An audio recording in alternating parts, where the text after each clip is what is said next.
हर्षित landmark, सपनों का घर जैसा आप चाहते हैं हम बनाते हैं। 1, 2 एवं 3 BHK ready position flats. Call 9827321321।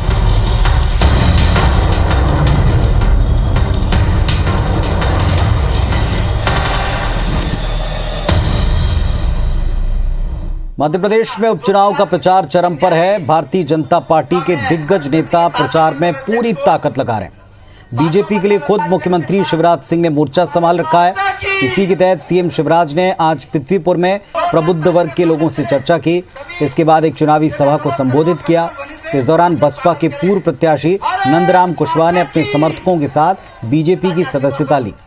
CM ने लोगों से पृथ्वीपुर के विकास के लिए बीजेपी को वोट देने की अपील की। इधर जोबट विधानसभा क्षेत्र के अंबुआ में मुख्यमंत्री शिवराज सिंह, केंद्रीय मंत्री ज्योतिरादित्य सिंधिया, प्रदेश बीजेपी अध्यक्ष वीडी शर्मा ने एक साथ सभा की। इस दौरान बीजेपी के दिग्गज नेता कांग्रेस पर जमकर बरसे। सिंधिया ने कहा, बड़े भाई और छोटे भाई की जोड़ी ने विकास का बंटा ढार कर दिया था। अब केंद्र में मोदी और प्रदेश में शिवराज के साथ डबल इंजन की सरकार काम कर रही। सीएम शिवराज ने कांग्रेस को आड़े हाथों लेते हुए विकास के वायदे जो अधूरे रह गए उस पर निशाना साधा।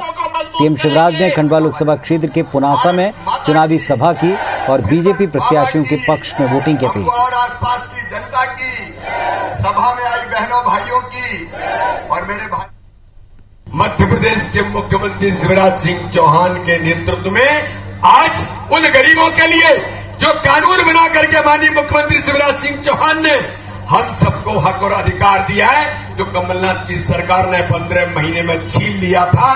तो आज जो भ्रष्टाचार करके गरीबों को जिन्होंने लाचार किया है, जिन्होंने नया कीर्तिमान मध्य प्रदेश में स्थापित किया था, उनको दरवाजा दिखाने का समय आ चुका है मेरे भाई और बहनों।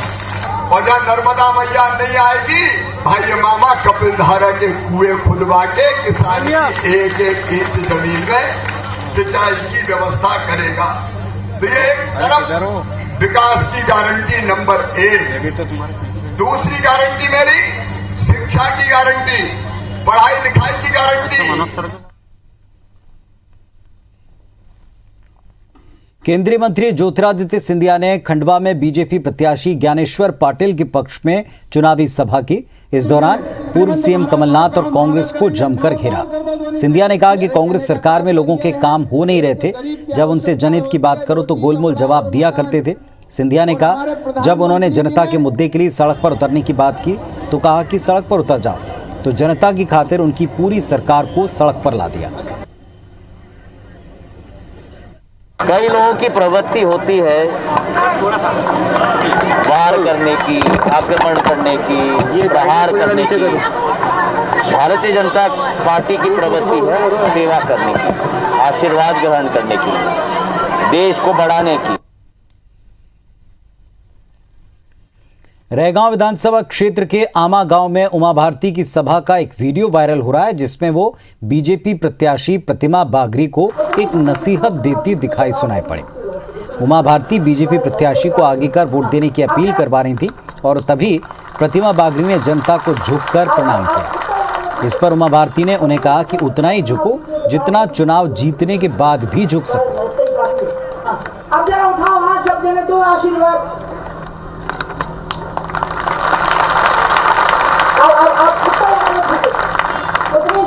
चुनाव जीतने के बाद भी झुकते हो। अब जरा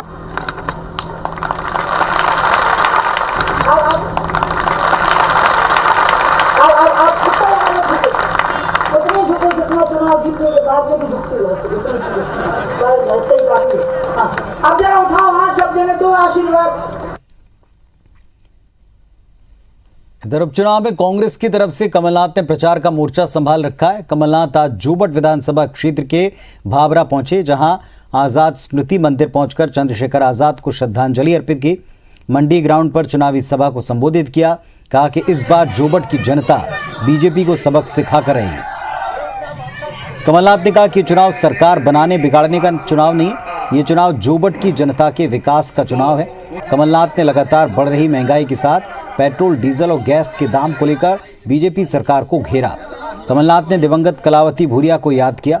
इधर पृथ्वीपुर विधानसभा क्षेत्र के गिदौरा में कांग्रेस महासचिव और प्रदेश प्रभारी मुकुल वासनिक ने कांग्रेस के पक्ष में सभा की। उन्होंने कहा कि कांग्रेस प्रत्याशी नितिन प्रताप सिंह राठौर में उन्हें पूर्व मंत्री स्वर्गीय विजेंद्र सिंह राठौर की छवि दिखाई देती है। वासनिक ने महंगाई को लेकर केंद्र और राज्य सरकार को घेरा।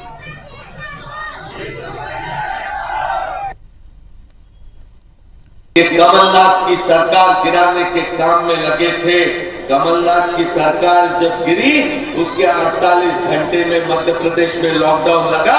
अगर मध्य प्रदेश में लॉकडाउन 8 दिन पहले लगता तो मध्य प्रदेश के कई लोगों की जान बच सकती थी।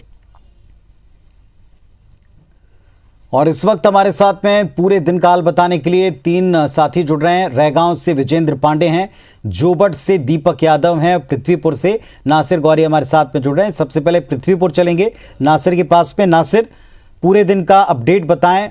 जाहिर तौर पर चुनावी माहौल बहुत गर्मा चुका है।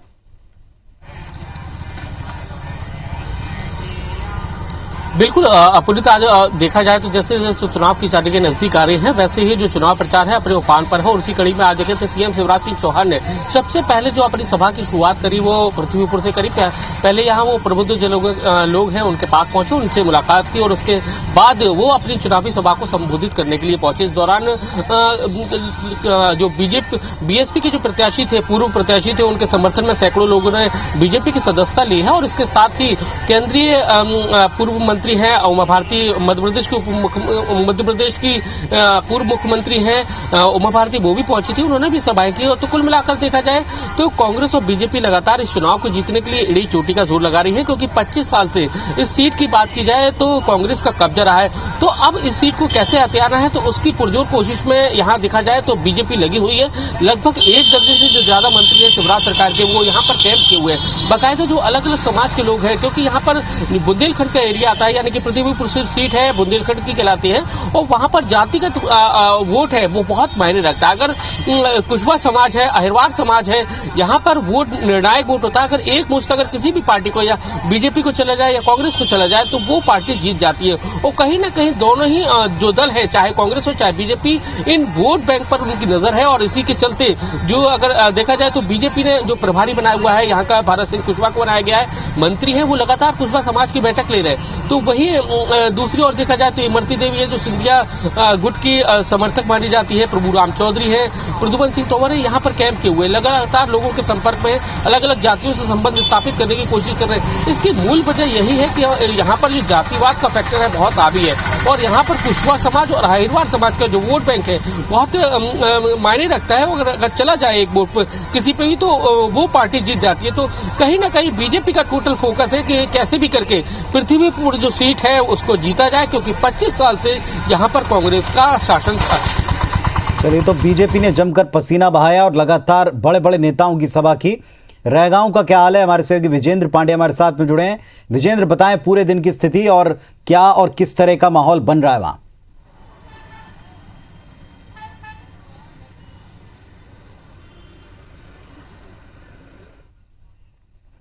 चलिए, हमारे साथ में दीपक यादव जुड़े हुए हैं जोबट से, उनका रुख करते हैं। फिलहाल जोबट में खाट पॉलिटिक्स काफी देखने को मिल रही। दीपक, प्रत्येक गांव में जाकर लोग उन आदिवासियों के बीच में वायदा करने की एक कवायद कर रहे हैं, बताएं हाल।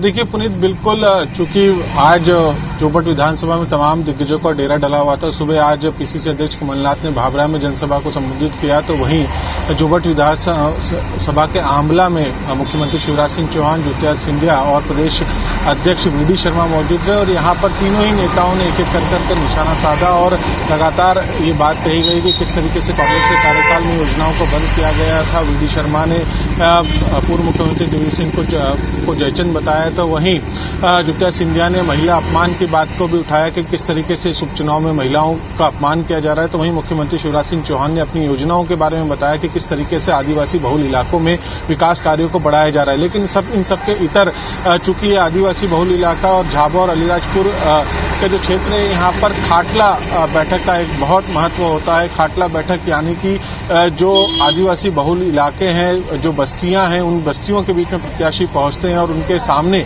जब वो ग्राम पटेल के साथ में वादे करते हैं, जो वादे किए जाते हैं उसी के आधार पर जीत सुनिश्चित होती है। तो उस खाटला बैठक का भी एक दौर लगातार चल रहा है। हालांकि दूसरी तरफ जो बड़े नेता हैं वो आकर जनसभाओं को संबोधित कर रहे हैं, लेकिन कहीं न कहीं यहाँ पर बीजेपी बाहरी का मुद्दा ज्यादा उछालने की कोशिश कर रही है, क्योंकि महेश पटेल अलीराजपुर से आते हैं, वो स्थानीय नहीं है जोबट के। तो इस मुद्दे को लेकर लगातार भाजपा यहाँ पर कोशिश कर रही है कि इस मुद्दे को और ज्यादा हवा दी जाए ताकि सुलोचना रावत को इसका फायदा मिल सके। ये मुद्दा आज हर बात देखने को मिला। यहाँ पर सुलोचना रावत का भी जो वो उद्बोधन था उसमें भी यही बात निकलकर सामने आई। तो जो स्थानीय नेता हैं वो भी इस तरह के बयान दे रहे हैं। हालांकि चूंकि ये कांग्रेस के प्रभाव क्षेत्र वाली विधानसभा सीट रही है, यहाँ पर कलावती भूरिया यहाँ से विधायक रही थी, जिनका कोरोना काल में निधन हो गया। उसके बाद से अगर हम बात करें तो लगातार बीजेपी कोशिश कर रही है कि सीट को किसी भी तरीके से जीत हासिल की जाए। और आज ज्योति सिंधिया ने एक बड़ी बात कही कि सुलोचना रावत को जब भाजपा में शामिल हुए थे तब भी वो चाहते थे कि सुलोचना रावत भाजपा में शामिल हो, लेकिन उस वक्त वो नहीं हो पाया। लेकिन आज वो उनके साथ में है, तो कहीं न कहीं आदिवासी जो बहुल क्षेत्र है उसमें ये मैसेज देने की कोशिश की गई कि सुलोचना रावत के माध्यम से भाजपा ने एक बड़ा अच्छा कैंडिडेट मैदान में उतारा है। और आदिवासी बहुल इलाकों में जो तमाम समस्याएं हैं, शिक्षा की, स्वास्थ्य की और आयुष्मान कार्ड को लेकर भी ये बात कही गई। तो फिलहाल बड़े नेताओं ने अपनी बात कही है, लेकिन सबसे बड़ी बात है पुनीत, चूंकि इस क्षेत्र की बात की जाए तो यहाँ पर खाटला बैठक एक महत्वपूर्ण चीज होती है, जिसको लेकर दोनों ही प्रत्याशी अपने अपने स्तर पर बैठकें कर रहे हैं। अब देखना होगा कि इस खाटला बैठक का और इन तमाम जनसभाओं का क्या असर होता है। लेकिन निश्चित तौर पर जोबट में काफी कांटे की टक्कर है और तमाम दिग्गजों का जमावड़ा इस वक्त जोबट विधानसभा में लगा हुआ है। चलिए, और हमारे साथ में रैगांव से विजेंद्र पांडे भी जुड़ गए। विजेंद्र, अगर मेरी आवाज आपको मिल पा रही है, बताएं पूरे दिन का किस तरह कैंपेन चला और क्या माहौल बन रहा है वहां?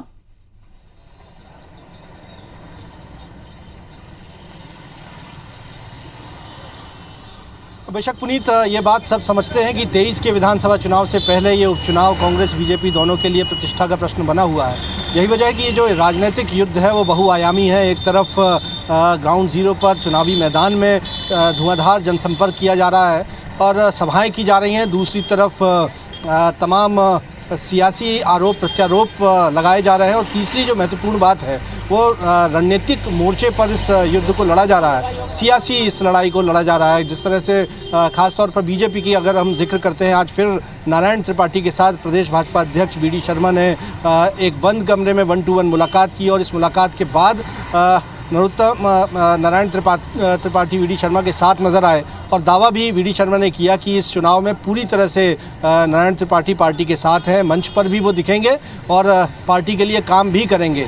वहीं कांग्रेस की अगर बात की जाए तो वो भी न सिर्फ छोटी छोटी नुक्कड़ सभाओं पर ज़्यादा यकीन कर रही है, बल्कि एक नई योजना के तहत पीसीसी के ज़रिए तमाम बूथ कार्यकर्ताओं से सीधे फ़ोन पर भी चर्चा की जानी है। बीजेपी ने चुनाव में भीतरघात ना हो इसके लिए हर बूथ पर बाहरी सदस्य को नियुक्त किया है। तो इस तरह की रणनीतियां जो हैं वो बनाई जा रही हैं। आज अगर रैगांव की बात करते हैं तो आज रैगांव के इस सियासी समर में कोई बड़ी राजनीतिक सभाएं तो नहीं हुई, लेकिन रणनीतिक मोर्चे पर बीजेपी की ओर से लगातार ये संगठनात्मक बैठकें जो है वो की जा रही हैं, जिसमें वी डी शर्मा का दौरा भी, प्रदेश अध्यक्ष का दौरा भी शामिल है।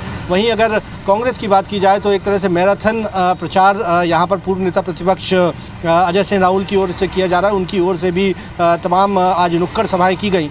कल फिर मुख्यमंत्री शिवराज सिंह चौहान रैगांव में सतना में रात गुजारने जा रहे हैं। जो अब तक सूत्रों से जो जानकारी है उसके मुताबिक यहाँ पर भी सतना में मुख्यमंत्री शिवराज सिंह चौहान संगठनात्मक बैठकें कर सकते हैं और ख़ासतौर पर चुनाव प्रभारी और पार्टी पदाधिकारियों के साथ रणनीतिक मोर्चे पर कुछ अहम चर्चाएं कर सकते हैं। और जाहिर सी बात है ये चर्चाएं भी गोपनीय होने जा रही हैं। उसके बाद कल सीएम शिवराज यहाँ सतना में ही रात गुजारेंगे और फिर 27 अक्टूबर को कोठी जो कि रैगांव में आता है, यहाँ एक विशाल आम सभा को संबोधित करेंगे। तो तमाम तरह की रणनीतियाँ जो हैं वो बनाई जा रही हैं। कल मुख्यमंत्री शिवराज सिंह चौहान के अलावा गृह मंत्री नरोत्तम मिश्रा भी बीजेपी की तरफ से चुनाव प्रचार की यहाँ पर कमान संभालने जा रहे हैं। वो भी यहाँ पर 2 आम सभाओं को संबोधित करेंगे। तो माना जा सकता है कि कई मोर्चों पर ये जो युद्ध लड़ाया जा रहा है, तो जैसे जैसे इलेक्शन डे पोलिंग डे नज़दीक आ रहा है वैसे वैसे ये पूरा जो सियासी मंजर है वो दिलचस्प होता जा रहा है। जी चलिए, तो बस अब कुछ दिन बचे हैं और इसीलिए प्रचार में अपनी पूरी ताकत दल लगा रहे हैं और जहां जिस इलाके में जिस तरीके से समीकरण बन सकते हैं बनाए जा रहे हैं। शुक्रिया आप सबका पूरे अपडेट के लिए।